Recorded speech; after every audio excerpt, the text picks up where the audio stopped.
Mortal Kombat has built one of gaming's most elaborate divine hierarchies, elder gods, titans, protector gods, fallen deities, and then populated it with characters the fanbase has spent decades being furious at. Here are the 10 worst offenders, ranked from mildly irritating to cosmically inexcusable. Let's break this down. Raiden. He is a demigod with Edenian royal blood, the son of the protector god Argus, and a wielder of water and lightning abilities that should, in theory, make him one of the most formidable fighters in any roster he occupies. The Mortal Kombat wiki documents his divine lineage with the kind of detail that suggests the franchise expected players to take him seriously as a character of genuine consequence. What the franchise delivered across every appearance from MK3 through MK11 and into MK1 is a man in purple who is mainly concerned with whether or not people are acknowledging his royal station. His dialogue is an inventory of his own importance. His allegiances shift based on which arrangement currently benefits him personally. His role in MK11 as a secondary villain aligned with his Shao Kahn produced precisely 0 memorable moments in a game that was generating memorable moments regularly. The GameRant villain analysis and the franchise community's documented response to his MK1 appearance both identify the same pattern across his entire career. Raiden is positioned by the lore as someone who should matter and the inconsistently deployed in ways that confirm he doesn't. The specific flavor of hatred he generates is not the passionate hatred of a compelling villain. It is the low-grade irritation of a character who interrupts more interesting things to remind you that he is technically royalty.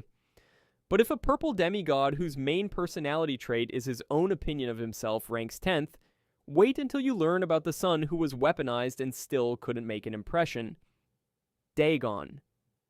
He was supposed to be a demigod sleeper agent, Argus's younger son, sealed in stasis alongside his brother Taven for thousands of years, intended to be awakened at the correct moment when existence itself was under threat so that he could serve as the instrument of Armageddon's prevention. Shinnok woke him up early.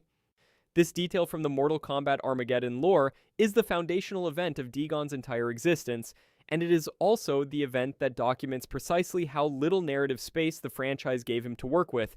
He woke up disoriented, killed his guardian dragons, murdered his own parents on Shinnok's manipulation, and then spent the subsequent centuries as the leader of the Red Dragon clan, a criminal organization that the franchise used as a recurring threat without ever making Daegon himself feel like the threat behind it. The GameRant Power Ranking and the Mortal Kombat Fandom Wiki both document his presence in Armageddon's Conquest mode as one of the game's most structurally underdeveloped divine characters, a demigod with a direct bloodline connection to the protector god of Edenia, whose awakening was supposed to be cosmically significant, who functioned as a mid-tier obstacle in a game that was already struggling to find meaningful roles for its enormous roster. He murdered his parents, he founded a criminal empire. He existed for centuries building toward a confrontation with his brother that the franchise framed as the culmination of a millennia-long setup. The execution was forgettable.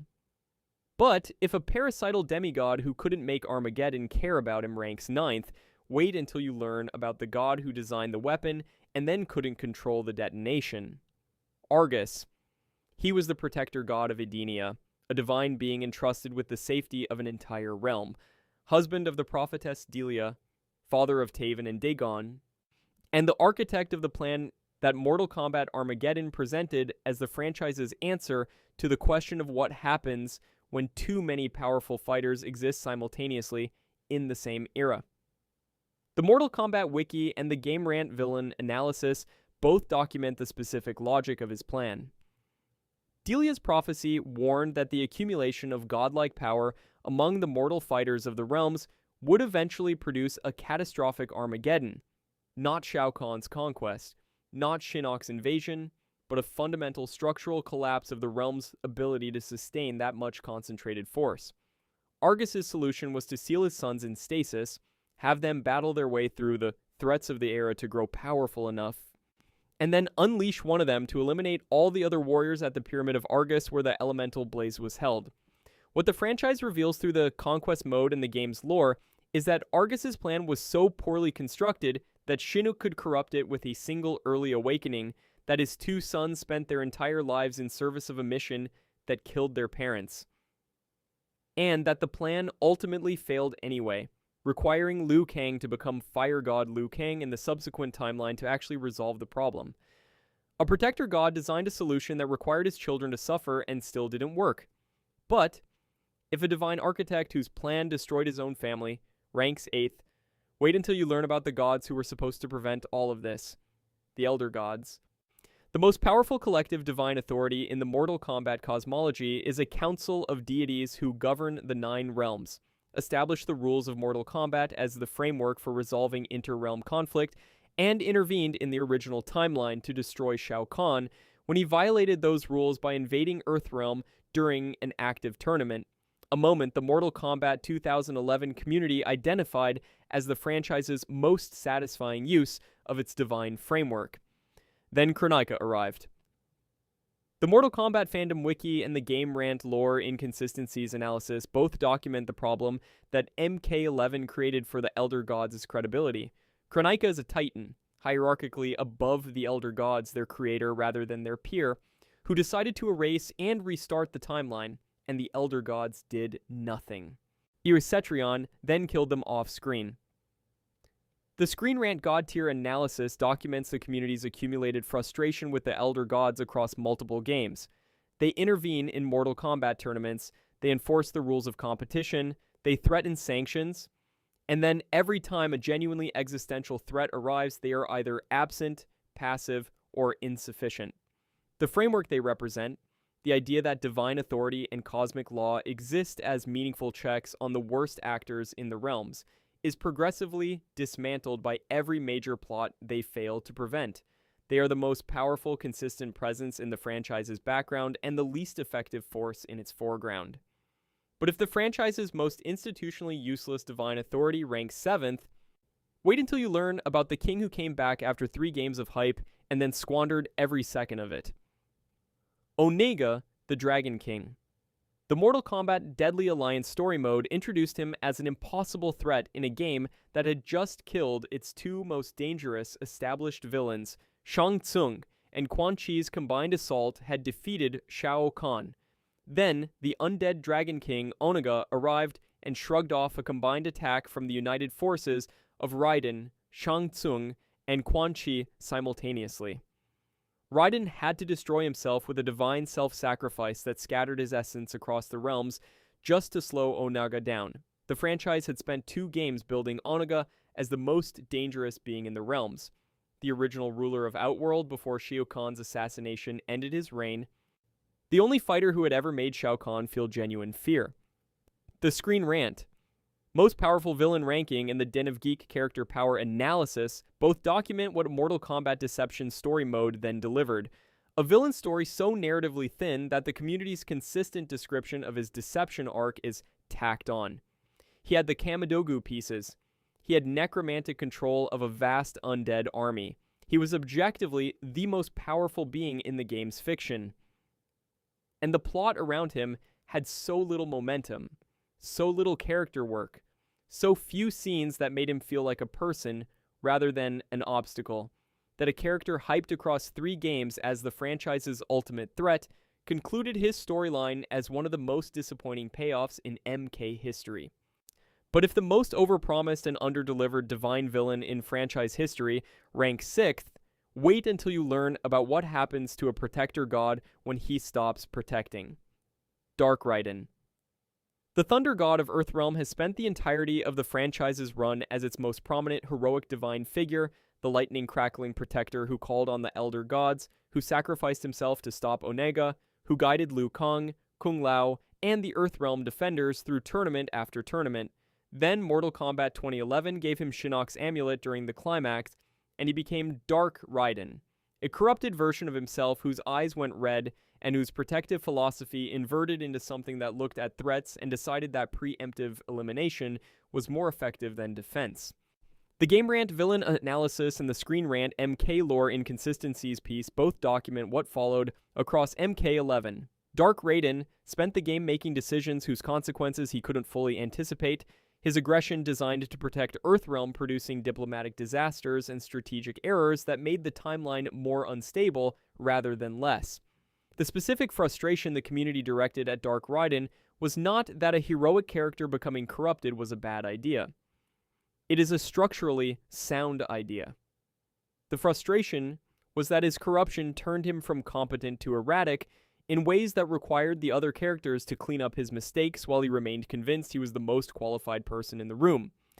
A god of thunder who believed his corrupted judgment was still protective was harder to tolerate than an outright villain, because he kept insisting he was the hero.